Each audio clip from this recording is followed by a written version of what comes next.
So thank you for the invitation to this great congress at this beautiful location. I'm very happy to present you one of the specialties of our interventional radiology department, the afterloading, or more precisely, brachytherapy of liver lesions. This is the structure of my talk, short introduction, then I want to show you how we do this therapy, and then a little facts about the distinction from other techniques, and then some examples. So, in some cases of colorectal liver metastasis, for example, we need some additional thermal ablation to surgery. And you all know the common techniques like radiofrequency ablation or microwave ablation that are based on heat. And most studies of local ablation are about.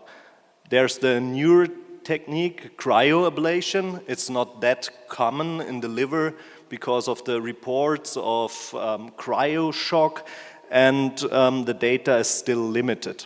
But we have several limitations in thermal ablation, and we will talk about these in the next slides. The first and major limitation is the lesion size.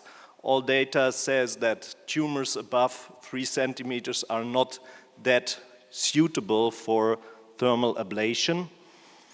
And there are several studies that you need some smaller tumors to successfully ablate, and of course you also need some ablation margins to be safe. Then the second limitation of thermal ablation is the so-called heat sink effect. So if your lesion is next to a big vessel, the heat flows away with the blood, and it often results in local recurrence. Another limitation is the close-by risk structures, as in this image, the stomach, for example. And if you talk about hilar or perihilar tumors, then there's a combination of these limitations with an increased risk of morbidity with a thermal bile duct injury, and also the big vessels in the hilum with a heat sink effect. The alternative to thermal ablation are non-thermal ablation methods. There are not that many around, so we have the irreversible electroporation, IRE, which I will not talk about because we do not perform it at our institution. Then there, of course, is a percutaneous stereotactic body radiotherapy, and then there's also the high dose rate brachytherapy, or also called afterloading, which I will talk about.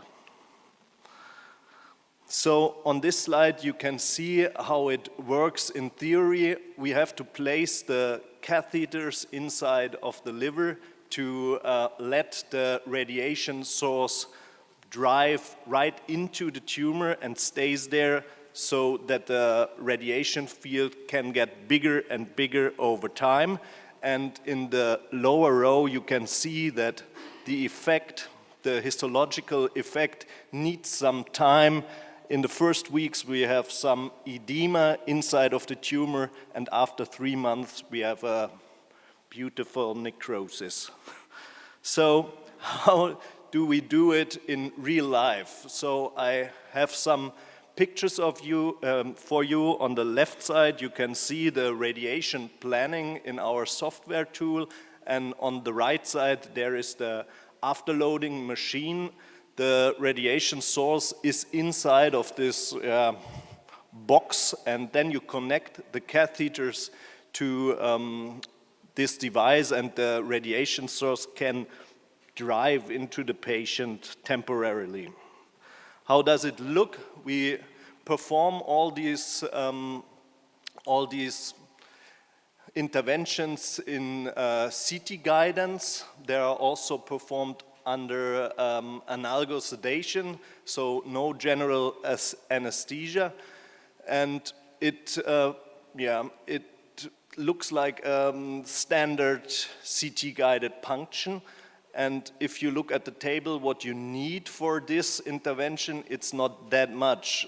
You need an angiographic sheet that will be inserted inside of the patient, and through this sheet, the radiation source can go inside the body. And then it looks like that. This is a 6 French angiographic sheet with a special brachytherapy catheter inside, which afterwards can be connected to the machine which you saw on the first slide. And you're not limited in the amount of catheters you insert in the tumor, and that's one big benefit because you can treat very large tumors. So a short example of one colorectal liver metastasis patient a few months ago. So he only had a singular metastasis, which can be seen here with a colorectal primary.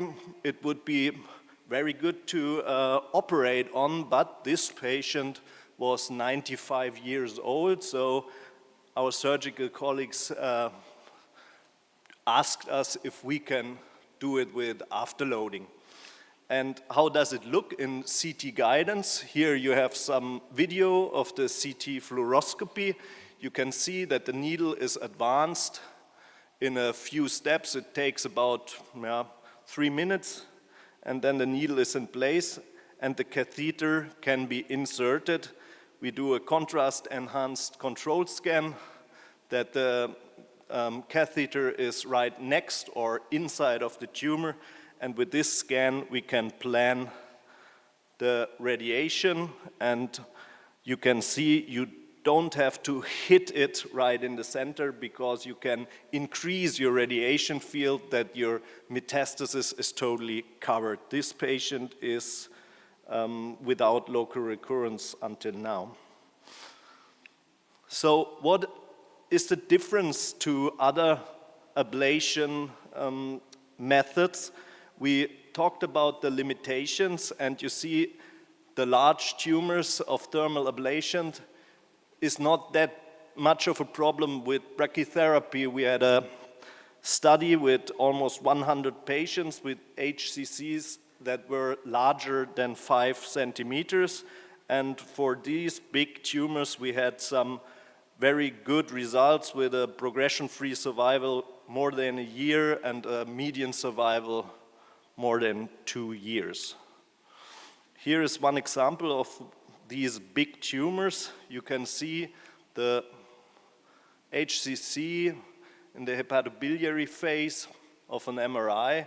We inserted total of 5 catheters here, and now you can see how the tumor looks like after 1 year. It's stable, and the necrosis is cut down by the body itself, and he was in local tumor-free for more than 5 years. It does not work only in HCCs. This is another example. You can also treat metastasis.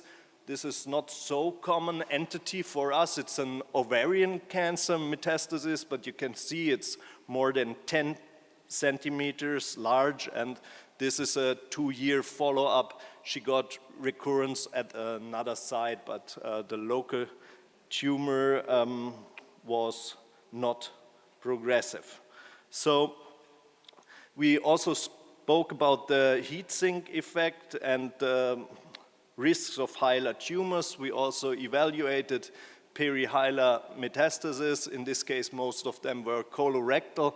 And here the major question, besides local tumor control with a high rate of almost 90%, is the complication rate. And in these 34 patients that were very high risk of complications because of the hilar region, only 1 developed a liver abscess. If you treat them, it can look like that in the baseline.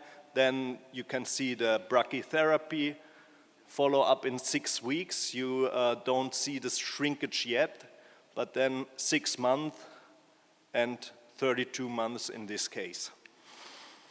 Then some clinical results. Most of our studies are about HCC, and these are 56 patients with HCC with portal vein infiltration, so advanced disease, and we could reach some good results of median overall survival of 20 months in this cohort. And another example that it's very small. It's about the recurrent HCC, which were treated surgically or with local ablation. So recurrence, we could also reach a good overall survival in this group. And regarding colorectal liver metastases, we found out that they're more prone to a local recurrence than HCC.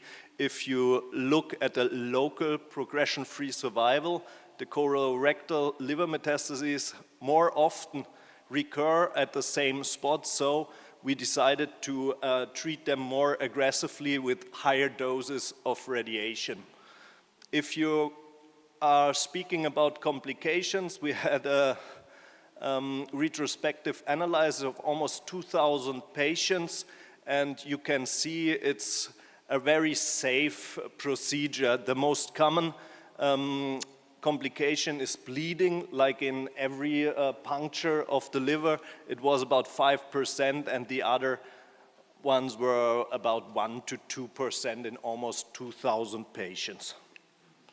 So let me close with some example images. So in this colorectal session, we have here a patient with extensive colorectal metastasis. Here you can see a very big metastasis that is right next to the middle and right vein, but there are also other metastases in the left. So based on this image, we would decide that he at least needs a right hemihepatectomy with the middle vein. But then there is this one left, which is not easily resectable with a non-anatomical resection. So in this case, of course, the patient first received chemotherapy, and you can see that the metastases shrink, but there's still some evidence in the left liver left. And then, according to the previous speaker, we performed portal vein embolization. This is our technique. We do it with coils and PVA particles, have also some good results in this case. And one day after the portal vein embolization, we treated the centrally located left-sided metastasis with brachytherapy. After hypertrophy, the Wenzel could perform the surgery, and it went well. And after 1 year, there was no recurrence. Unfortunately, now she has recurrence. But here you can see the defect after brachytherapy, and everything went well for almost a year. Then another colorectal disease case with diffuse metastasis, which we see quite often. And then we have the plan that we'll operate it on, in this case with a left hemihepatectomy and non-anatomical resections on the right side to remove as much as possible, we always say, and afterwards we will perform a post-operative MRI scan, which I will show you now, to plan salvage brachytherapy of the remaining metastasis. You can see there was a lot of metastasis operated on in the right liver. So you have to look closely to find every metastasis, and we identified 3 of them and performed the brachytherapy, I think after 1 week after surgery. There was no local recurrence, but unfortunately she had systemic recurrence a half year later. So the last case I want to show you is a case with an HCC which invaded the liver vein and went up to the right atrium.